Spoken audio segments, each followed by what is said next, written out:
अगर कोई संविधान लिखा गया जो लोक कल्याणकारी हो, वो पत्थर पर लिखा गया लोहे की कलम से, और उसके बाद अगर वैसा ही संविधान लिखा गया तो कागज के पन्नों पर, जो आज भी संसद भवन में नाइट्रोजन गैस पे रखा हुआ है,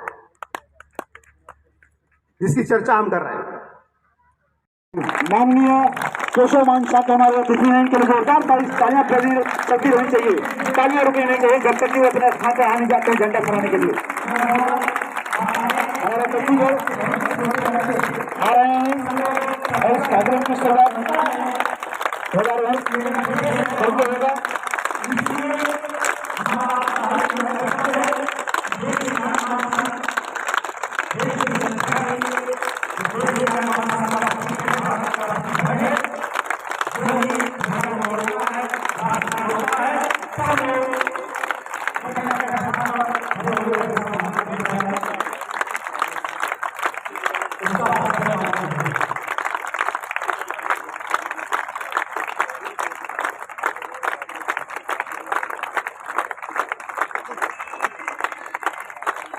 चल तो मजा आएगा।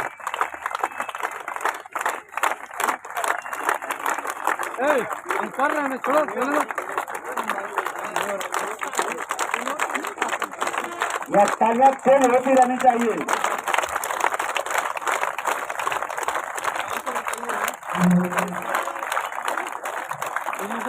तालियां तेज होती रहनी चाहिए। आज हमारे बीच अंतर्राष्ट्रीय अतिथि नेपाल देश से चलकर आए हुए हैं माननीय केशव मान साकी जी।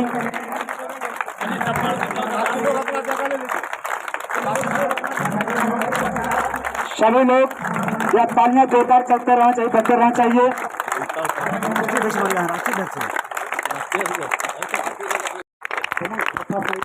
हमारे बीच सम्राट कश्यप के राष्ट्रीय अध्यक्ष माननीय दीनानाथ मोर्जी भी पढ़ा रहे हैं और यह चंद समय में ही इस कार्यक्रम को हम आगे बढ़ाएंगे।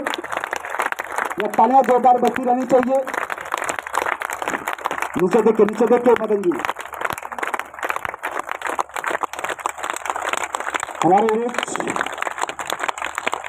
सम्राट कश्यप के राष्ट्रीय अध्यक्ष महोदय मौजूद हैं। सम्राट कश्यप शाखा दिल्ली प्रदेश के अध्यक्ष महोदय जी मौजूद हैं। सम्राट कश्यप के राष्ट्रीय प्रवक्ता माननीय डॉक्टर शैतान मौर्य जी मौजूद हैं और अतिथि के रूप में जो अंतर्राष्ट्रीय अतिथि हैं माननीय केशव मान साके, जो पूर्व कैबिनेट मंत्री नेपाल सरकार से हैं। आपके लिए बहुत बहुत धन्यवाद कि आप हमारे कार्यक्रम में शरीक होकर के इस कार्यक्रम को ही आपने अंतर्राष्ट्रीय बना दिया। तो जोरदार चाहूंगा इस तालियों के साथ, जवाब के साथ मैं आग्रह करूंगा अपने सम्राट कश्यप के राष्ट्रीय प्रवक्ता माननीय डॉक्टर शैतान मौर्य जी से और दिल्ली प्रदेश समाज सेवक दिल्ली प्रदेश के अध्यक्ष माननीय राजेश कुमार मौर्य जी की आज यह राष्ट्रीय ध्वज आपके कर कमलों द्वारा फहराया जाएगा और हेल्प करेंगे हमारे महाप्रबंधक डॉक्टर आर के मौर्य जी। झंडा फहरेगा, सलामी देना है, फिर तालियां हो जाना है और जब बोलूंगा तब राष्ट्रगान करूंगा। सलामी दो, 1 2 3 एक राष्ट्रगान प्रारंभ। जय मन अधिनायक जय हे भारत भाग्य विधाता, पंजाब सिंध गुजरात मराठा द्राविड़ उत्कल बंगा, विंध्य हिमाचल यमुना गंगा उच्छल जलधि तरंगा। अब सुबह में जागे तब शुभ आशीष मांगे, गाए तब जय गाथा जन गण मंगल दायक जय हे भारत भाग्य विधाता। जय हे जय हे जय हे जय जय जय जय हे। राशन करेंगे विजयी विजयी विश्व तिरंगा प्यारा, विजयी विश्व